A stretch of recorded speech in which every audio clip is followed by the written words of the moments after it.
All right, so we're here now to start processing the material for the cart. So the main frame is going to be made out of this 2" by 2" 1/8" thick angle iron.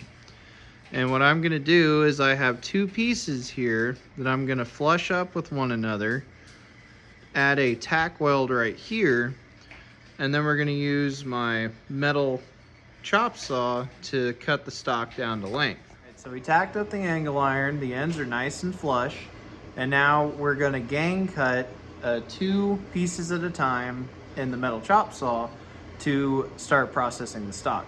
The first thing I'm going to do is I'm going to cut the legs, or the vertical parts of the cart. I carry a pocket sketchbook with me, and I actually recreated the cart here. And so what we're gonna cut first are these guys right here. So gang cutting, what that allows me to do is process stock just a little bit faster, and I'm also a lot more consistent with the pieces being the same length.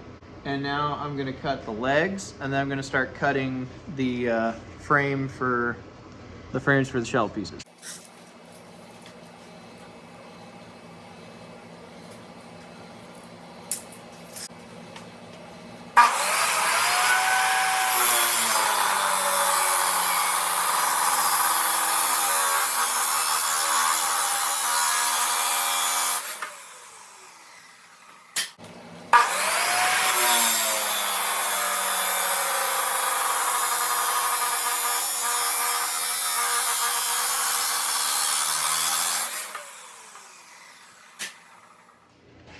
And just like that,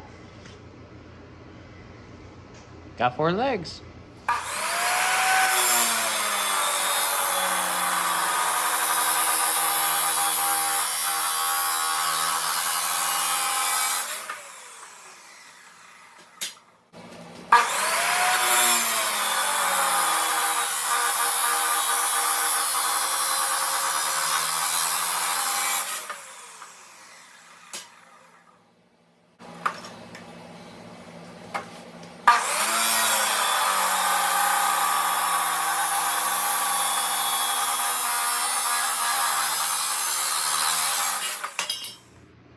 And just like that, we've got all the framework pieces for the cart complete. So we got our legs or uprights, and we got the longer part of the shelves and the shorter part of the shelves. Okay, so now we got all our stock cut to length. Now we're going to add some miter cuts to make our frames for the shelves on the cart. So this stock, the uprights, we're going to leave those alone. Those are going to stay at 90-degree angles. However, the shelf pieces, I need to add a 45 onto the end. And what I'm going to do is I'm just going to take my handy dandy carpenter square, and I'm going to take my marker, I'm going to line this up, do a mark, and we should have something that looks like this on either end. Tricks for the trade is just a grinder, a cutoff disc. This is just a Bauer cheapo Harbor Freight one. Actually, it works all right. I think I got it on sale for like 25 bucks or something like that. My only complaint about the grinder is the cord's very delicate. I ended up twisting some of the insulation off, but oh well. Still does the job.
reason we want to make these miter cuts on the end of the stock is I want the corners to butt up together at a 90-degree angle in this orientation. So we're going to have 3 frames that are built like this, and then a piece of plate is going to sit down inside, and that plate is going to make our bottom, and then the sides are going to make our edges or lip, so that way parts, hardware, tools, things like that can't fall off the cart while you're wheeling it around your work area. And with that, we've got all our material cut. Well, the angle iron, I should say. We got our mitered ends on all the shelf pieces.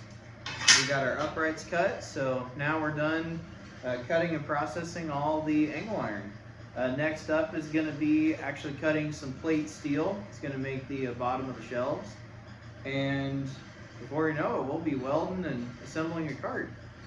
Thank you very much for following along. As much as I want to keep going, I got work in the morning, so it's time for me to clean up and kind of tidy my tools and leave this place nice and clean, ready for the next step. New day, more progress to be made on the utility cart. So we now have a 4x8 sheet of steel that we're going to cut into the tray or shelf bottoms on the cart. This is 14 gauge. It's just under 1/8 inch. It's not super heavy, but it's also not super light, so it can handle some abuse and heavy tools and objects thrown onto it. So I'm gonna grab my tape measure and I'm gonna grab my soapstone and we're gonna start laying out some cut lines. What do you think, huh? New camera mount. Yeah? Yeah. So now we're going to figure out our actual dimensions for the plate that's gonna live inside of the shelf frame. So I took some of the angle iron and I laid out one of our shelves. This isn't welded together yet. This is just set up against each piece is set up against each other. And now I'm going to measure my corners diagonally to see how close I am to square, make whatever adjustments I need to, and then I'm going to actually pull my measurements.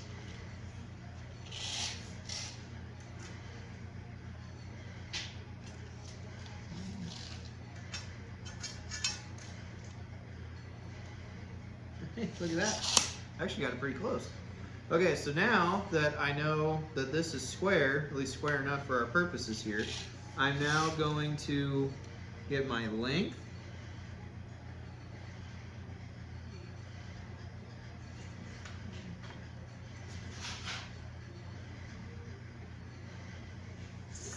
And now I'm going to get the width.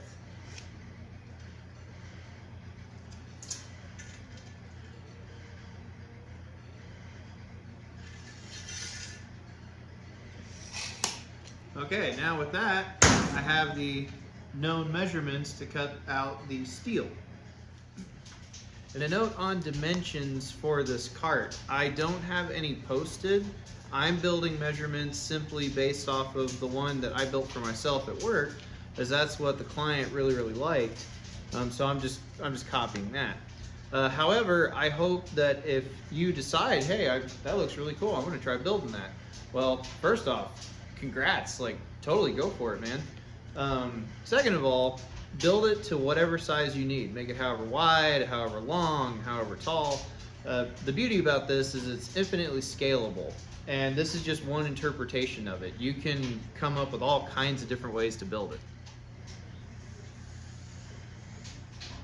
All right, so now I got our first cut line here, so we're just gonna lop that end of the sheet off, and then we're going to cut 2 more times to get 3 shelves.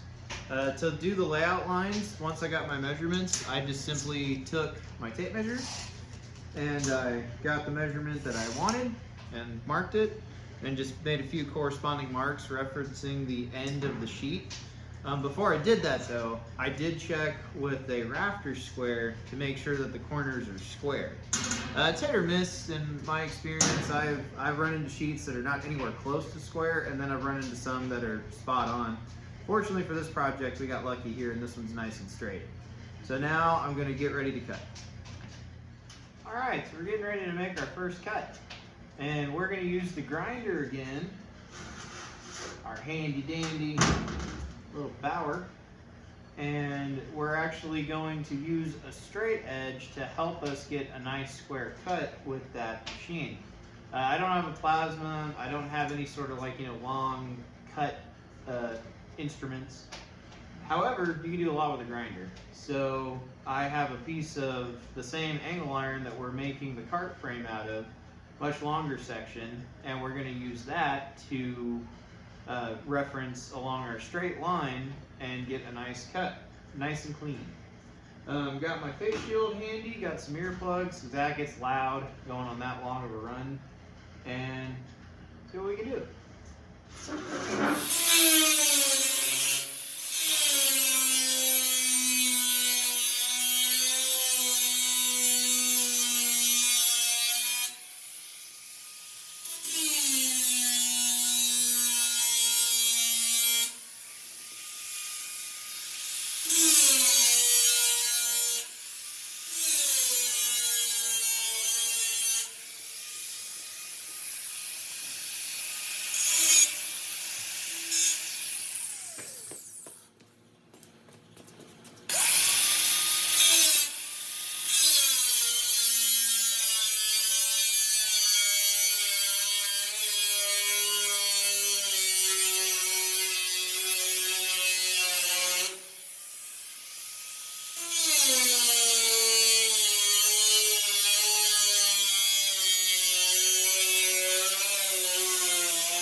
Not bad for a grinder, huh?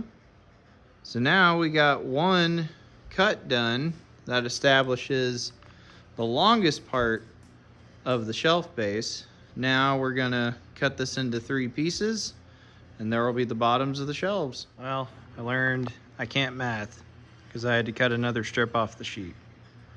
However, we now have the 3 bottoms or shelf bases for the cart shelves. So this is what it looks like when we first cut it. I don't know if you can see, there's a little bit of flashing and some sharp bits. We're then going to take something round, like a washer, an old pipe fitting, and my paint marker, make a mark on the corner,